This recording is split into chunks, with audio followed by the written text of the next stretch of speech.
गिबियावनो आङो साफ्रोमबो नायगिरि बेनिफ्राय बड'लेण्ड रादाब NBN ओमफ्राय बड'सा आं बयनिसिमबो नायगिरिफोरजों लोगोसे बयनिसिमबो आङो मुलुगनां आइजो साननि गाहामलायनाय जासिहरो। दिनै दुलाराय बर' फरायसा आफाद आरो क'क्राझार जिल्ला दुलाराय बर' फरायसा आफाद जथायै क'क्राझारनि तितागुरियाव थानाय नैबे राजा इरागदाव न'ब्लाङाव बे हाबाफारिजोंनो लोब्बा लाखिनानै जोङो सानसेखौ लाजादों। बेहाय जोङो फुंबिलियाव आर'ज खालामदों, पेपेला बिहरदों आरो जोङो बेहाय आइजोफोर जोंनि बर'नि जाय धोरोम सोमावसारनायाव गिबिसिन आइजो मुंख्लं जानाय मुंख्लं गेदेमा बसुमतारी आरो मुंख्लं हेलेना बसुमतारी बिथांमोना जों बिबार बावदों। आरो बे समाव जोङो दुलाराय बर' फरायसा आफादनिफ्राय जाहाथे आइजोफ्रा जेसेबां जोङो सिगांबो सोमावसारबोदों बा जोंहा जेसेबां आइजोफ्रा एसिभमेन्ट मोनबोदों जेनेबा हारिमु बिथिङावनो जा, थुनलाइयावनो जा, सोलोंथाइयावनो जा, राजखान्थि, रांखान्थि बा समाजखान्थि बिथिङावनो जाय आइजो बिथांमोनहा जोंनि माने बर' हारिनि जौगानायाव बा आइजोफोरनि जौगानायाव बिहोमा होबोदों। आं साफ्रोमबो सिगाङाव गिबियावनो हामबाय जासिहरदों आरो जों बिथांमोननि थुलुंगा मोननानैनो जोङो मोजां खामानि मावनो हाफैदों। दा खोथाया जाहैबाय जोङो दुलाराय बर' फरायसा आफाद हिसाबै जाहाथे जोंनि बर' आइजोफ्रा बा आइजो माहारिया गासैबो जेसेबां जौगानो हायो जों बेखौ जेसेबां जौगादों बेनिफ्राय जौगाबावनो हाथों बेखौ जों आसा खालामबाय। बिनिफ्राय जों नुनो मोन्दों जोंनि समाजाव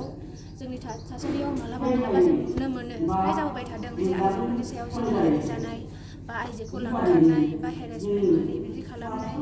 बा गोबां जायखौ माने जोङो होसोखावबाय थानांदों बा सोमावसारबोनांदों बा बिनि अगेन्स्टआव जोङो फाइट खालामबोनांदों।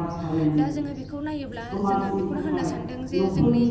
आइजोफोरा जाहाथे मोन्थायखौ मोनो आरो माने रैखाथिखौ मोनो बे दायथ'आ जोंनि गासैबो सुबुं समाजनिनो बेहाय खालि आइजोनिल' नङा हौवाफोरनिल' नङा माने गासैबो बिफाननियानो जा आफादफोरनियानो जा बयहाबो बेहाय दायथ' दङ। बेजों लोगोसे जोङो आइजोफोरखौबो बेखौनो बुंनो सानदों जे जोङो जेसेबां जों बुहुमाव नायदों अब्ला जों नुबोदों माने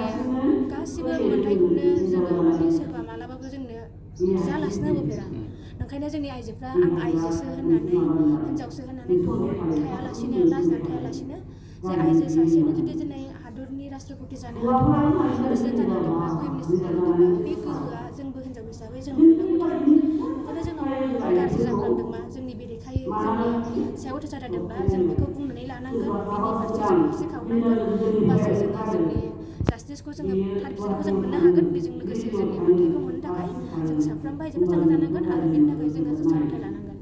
जोङो नुनो मोन्दों जोंनि समाजाव जोङो जौगायाखै होननानै बुंनो साना, आइजोफोरखौबौ जों जौगायाखै होनना बुंनो हाया। मानोना जों नुनो मोन्दों जोंनि बर' आइजोफोरनिफ्रायनो कलेजनि प्रिन्सिपाल जानो हानायखौ जों नुनो मोन्दों। आरो आइजोफ्रा जोंना बर' समाजाव इसिबां माने गाज्रि थासारियाव गैया। माने जोंनि आइजोफ्रा जेनेबा सिगाङाव जों गुबुन जाथिफोरखौ जों नुनो मोनो बेखौ गाननो मोना, बेखौ दांनो मोना, बेखौ सालायनो मोना। जों दिनै नुनो मोनो जोंनि बर' आइजोफ्रा दिनै नुजानो मोन्दों जे माने ट्राकखौ सिन्थाय सालायबाय जोंनि टाटा टट'सो सालायबाय जोंनि आइजोआ माने गोबां गिदिर गिदिर साख्रि मावलांबाय। थुनलाइनि बिथिङावबो जेनेबा जों साहित्य एकाडेमि बान्था मोननो हानाय बेफोरबायदिसिम जोंनियाव सौहैबाय। दा खोथाया जाहैबाय जोंनियाव आं बुंनो सानो जोंनियाव माने 90% आइजोफ्रानो जोंनिया मोजां खामानि होलांगासिनो दं। बे लेखा गोरों आइजोआनो जाथों बा लेखा रोङै आइजोआनो जाथों माने गाव गावनि बिबानखौ लानानै मावलांगासिनो दं। खिन्थु जों नुनो मोन्दों हारियाव माने 10% बा बिनि एसे गाहायसिनाव थानाय माखासे मानसिफोर दं जाय मानसिया सानो जे आंनि जिउआ आंनि जिउआनो, बेहाय रावहाबो सोमोन्दो गैया, आंनि जिउ बेखौ आं माने आंनि गोसो बायदि सोलिगोन बेबायदि खालामनानै जाय आइजोफ्रा सोलिलांगासिनो दं। जायनि जाहोनाव दिनै हाबा जाखानाय आइजोआबो गुबुनजों खारलांदों, गावनि फिसौखौ गारनानै खारलांदों बा सोरबा माने गुबुन हारिजों खारलांदों। बे जाथाया जोंनि गेजेराव बिराद जाफ्लेबाय थादों आरो बेजों लोगोसे दिनै नुनो मोन्दों ट्राफिकिंनि केसाबो जोंनि गेजेराव बिराद बुरजा जादों। आरो बेखायनो जोंना सांग्रां जानांगोन आरो बेहाय सोरबा आफादखौल' जोङो नायालासिनो, मानोना आफाद मोनसेया मोनसे जायगायाव थायो, बे जेनेबा मिरु आफादा मोनहाया जानो हागौ, अबेबा खना जायगायाव माने आनसलिकाबो माने गोजान जानो हागौ। खिन्थु जों मा खालामनांगोन, जोंहा न'खर न'खर जोंनियाव आइजो दङ, जोंहा गामि थायो, न'खर थायो, बा बे समाजाव जोंहा मानसि दङ। होमबा बै समाजनि साफ्रोमबो आइजोजों लोगोसे समाजनि गामिनि गावबुरा गासैबो जोंहा माने गामियाव जोङो नोजोर होनांगौ, जों हेंथा होनांगौ। बेहाय जोङो सोरबा माने फरायसा आफादानो जाथों बा सोरबा धोरोम आफादानो जाथों, जेनेबा बेफोरो माने जोङो ज' गामियाव जोङो रायलायनांगोन, जोङो नोजोर होनांगोन जोंनि गामियाव सोर माबायदि मानसि हाबदों,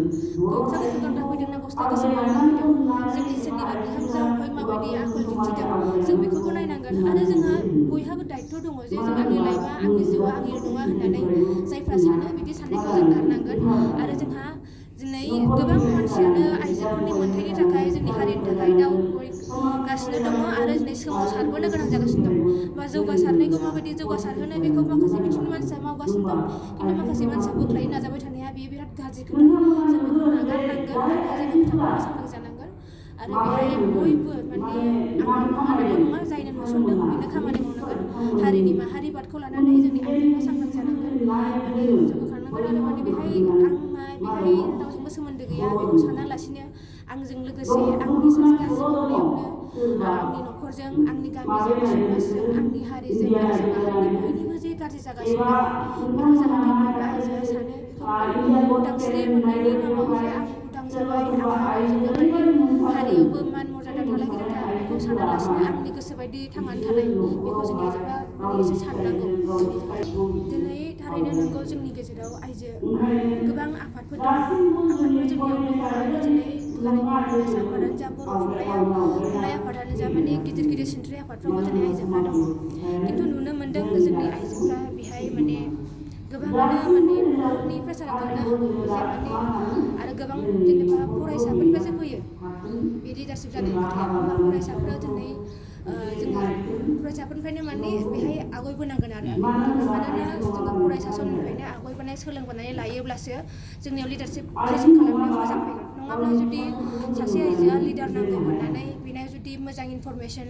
मोजां माने नलेज गैयाब्ला बे माने जानानै फैया आरो बे सोलोंबाय थानानैसो सासे रोङैखौबो जों रोङै होननानै बुंनो हाया मानोना बेयो मावलांबाय थायोब्ला बे खामानियाव बे लासैनो मोजां जागोन ओंखायनो जुदि जोङो रोंखा राखा जुदि फरायसा समनिफ्रायनो जुदि हिन्जावसाफ्रा बाहागो लाबोयोब्ला बे बिराद मोजां आरो जोंनि गेजेराव ओंखाराखैबो होननो हाया ओंखारदों आरो ओंखारनो नांगौमोन मानोना जोंनि गेजेराव आइजोफोरनि सायाव अयथासार जानाय जेनेबा जिनाहारि जानाय लांखार जानाय बेफोर जोंनि गेजेराव दासिमबो जाबाय थादोंआनो आरो जों सिं सिंफ्रा जायो नाथाय खिन्थु माखासे बाथ्राया निउसाव फैया जेनेबा जों क'क्राझार जिल्लानि खोथाखौनो साननानै नायोब्ला क'क्राझार जिल्लायावनो जोंनियाव बांसिन जिनाहारि जायो होननानै बुङोब्ला बिटिआरनि सिङाव जोंनि क'क्राझारावनो जायो जाय माने पुलिस स्टेसनाव बे केसफ्रा जाबै जानानै थानाय जायो आरो ओंखायनो बेखौ माने सांग्रां जानाया मोजां आरो आइजोफ्रा गावजों गाव सांग्रां खालामनांगोन आरो सासे आइजोखौ माने निन्दा होआलासिनो बेखौ बोरै जौगाहोनो हायो जों बेखौसो रायलायनाया मोजां आरो